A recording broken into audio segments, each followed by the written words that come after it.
The high-stakes George Zimmerman murder trial, the prosecution's key witness back on the stand today. Trayvon Martin's friend, who was on the phone with him until seconds before he was shot, gave chilling testimony about the 17-year-old's final moments. ABC's Matt Gutman is there in Sanford, Florida, with the latest. Good morning, Matt.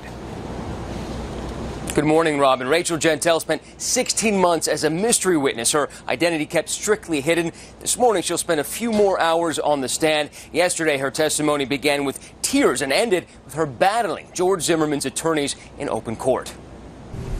This morning, the prosecution's star witness, Rachel Gentile, facing even more withering cross-examination from George Zimmerman's lawyer against her will. I'm leaving today. No. Are you refusing to come back tomorrow? To you?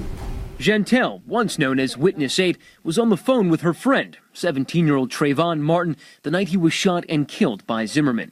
On Wednesday, she told jurors Martin thought he was being followed. He just told me the man looked creepy. And he said the man looked creepy? Creepy white. Okay. Excuse my language, cracker. Gentile says she told Martin to run away from Zimmerman, the then 28-year-old neighborhood watchman. I said, oh, you better keep running. He said, nah, he lost them. But Martin didn't lose him. Instead, Gentile says she heard the teen asking Zimmerman, why are you following me for? And then I heard a hard breath man come and say, what you doing around here? And then I started hearing a little bit Trayvon saying, get off, get off. Prosecutors believe Gentile's story proves that Zimmerman followed and confronted Martin and then shot him.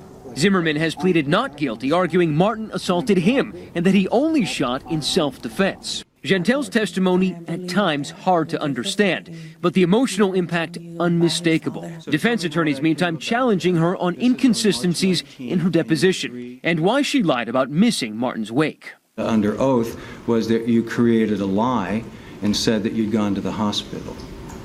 Yes. This morning, Zimmerman's attorneys will again suggest Gentile has been lying to help Martin's family. And was your purpose at that point to do what you could do to assist so that George Zimmerman got arrested? Yes. And in less than 2 hours, she'll be back on the stand facing those defense attorneys again. Now, there may be a reason for them trying to rattle her. Remember, Robin, the jury instructions are not only to listen to what the witness is saying, but how they are saying it. Robin. Okay, Matt, thank you. We're going to bring in ABC News Chief Legal Affairs anchor Dan Abrams. And Dan, when you hear the testimony, I know you heard much of this key witness.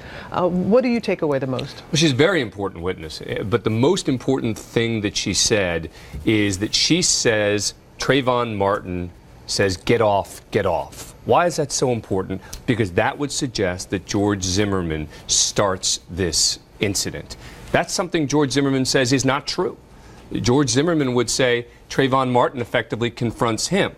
So if you believe her testimony, that becomes a very important point, A, in figuring out what happened, and B, in judging George Zimmerman's credibility. And she's going to be back on the stand today. Reluctantly so. Doesn't seem too pleased about that. She has admitted that she did lie in the deposition. How did the defense do in the cross-examination? It was pretty effective. They were able to show that she's told a couple of lies. They weren't directly related to the most important point here, but there were inconsistencies which were significant. There were outright lies which were significant.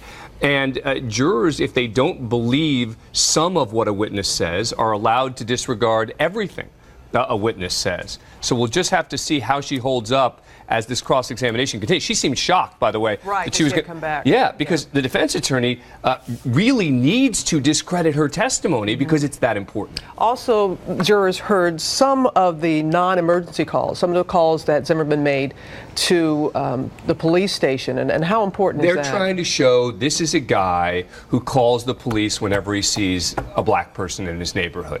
Now, the defense would say that's not at all what's happening here, but that's the point. That's what they're trying to hope. All right, Dan, we'll see what happens today.